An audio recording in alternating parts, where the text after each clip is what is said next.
And so much of what we offer course-wise and content-wise depends on the manager or supervisor's ability to hold people to it. Mm-hmm. You can teach people great handling skills, you can teach them great customer service skills, but if at the end of the day people just aren't doing it Yeah. or to the level that you want them to, like then what is the next Yeah. step? This almost is the thing that they need the most. Arguably, it's the Yeah. thing they need the most. Correct. Because without it, you implementation of anything else, every other Correct. course, and how you would implement them. Right. Yeah, absolutely. I think this is something that the industry needs. Mm-hmm. The industry had it. There was already people that were using it, and now I'm just so excited to be able to Yeah. offer it. Yeah, super exciting. It's huge. It's huge. We're joining you from the PackPro couch to talk about something very exciting we're bringing to the industry. If you are a current subscriber, you currently, as of today, have access to an incredible leadership course. One of the many reasons we're really excited about this course is because we're often asked a question, can you teach leadership skills, or is it something that people just have or they don't? Which I think is really cool, because the good news is we do think to a degree you can be taught how to hone your leadership skills, right? Right. Yeah, I think that to some degree you either have those soft skills or you Or don't. the it factor, right? You have that it factor where you're just kind of your personality, or by nature you're a good leader, you're somebody who carries influence. But at the same time, even if you have it, or you are sort of a natural leader, it's rare that you would be batting 100% without any sort of coaching or assistance. Yeah. So one of our go-to resources for leadership was our good friend Phillip Paris, and he really kind of embodied everything that it was to be a good leader, and he was so easy to talk to about leadership because he made it really achievable, right? Mm-hmm. At least for me when I would reach out to him, and I know you feel the same way. He passed away earlier this year, unfortunately, very sadly. And through that experience, we were able to get access to his course. And it was a course he was so proud of and loved. And Dan's going to talk a little bit about what was in that course, because now we have the pleasure of hosting it on our website.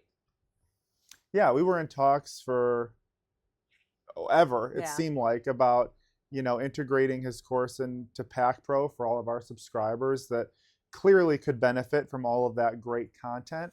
And so now we never were able to quite pull that off in time, but now I think I'm excited to be able to let his legacy live on and have people have access to all that great information. This course is 5 hours of leadership content specifically designed for people that manage and lead pet care facilities. So this course is comprised of 4 chapters. The first chapter is called Every Employee a Leader, and it's really designed for any level of employee who's not new. Anybody who's even been here for 2 years, who is kind of a go-to person. You may not be in a leadership role, but you get asked all the time how to do something, about process and procedures. You're kind of giving newer people advice.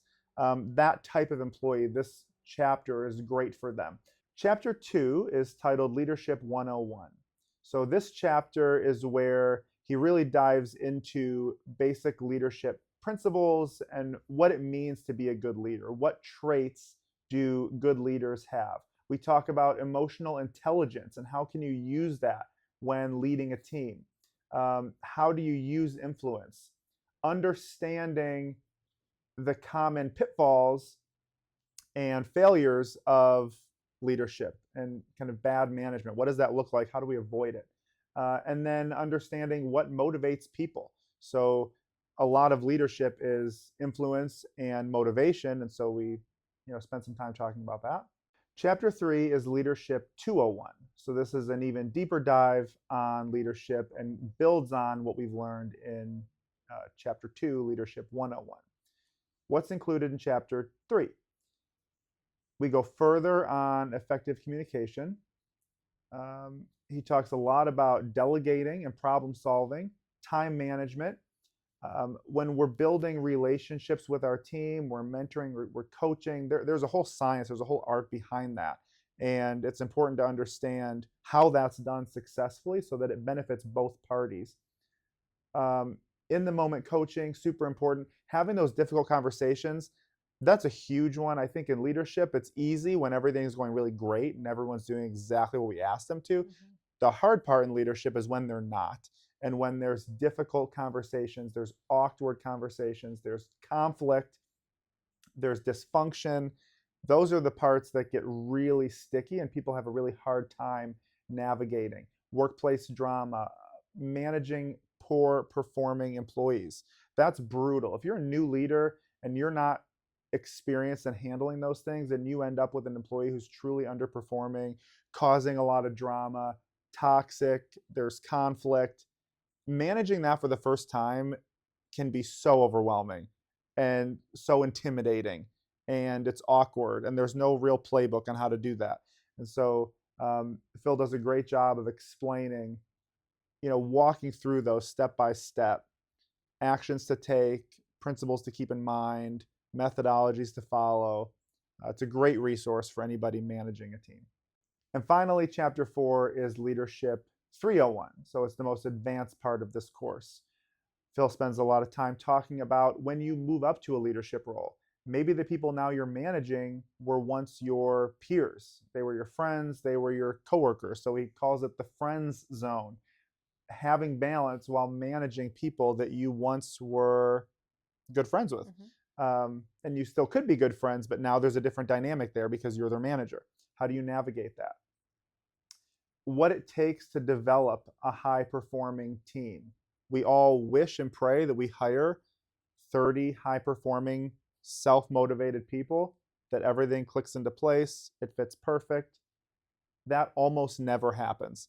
And so, how do you build a team of high performers and motivate them to do their very best for you?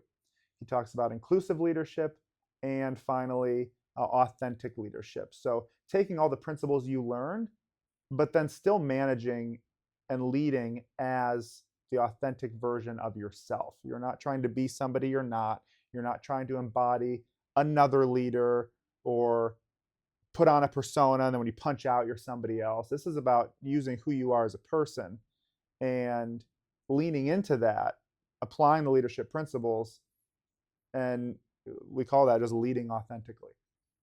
So, like I had said in the beginning, this is already in your accounts if you're a PackPro subscriber. It's free, there's no strings attached, it's already in your account as of today. So, the reason we're doing this is because Phil spent so much time and effort, and he was so proud of this course. And I remember just talking to him as he was building it and just how much he absolutely nerded out about leadership. He really did. And he Yep. knew it was the backbone of these businesses.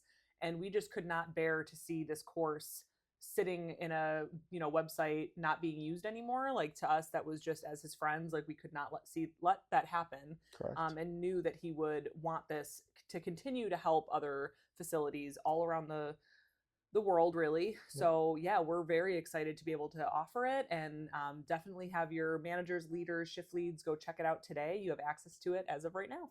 So I hope you enjoy this. I look forward to your feedback, and let's get started.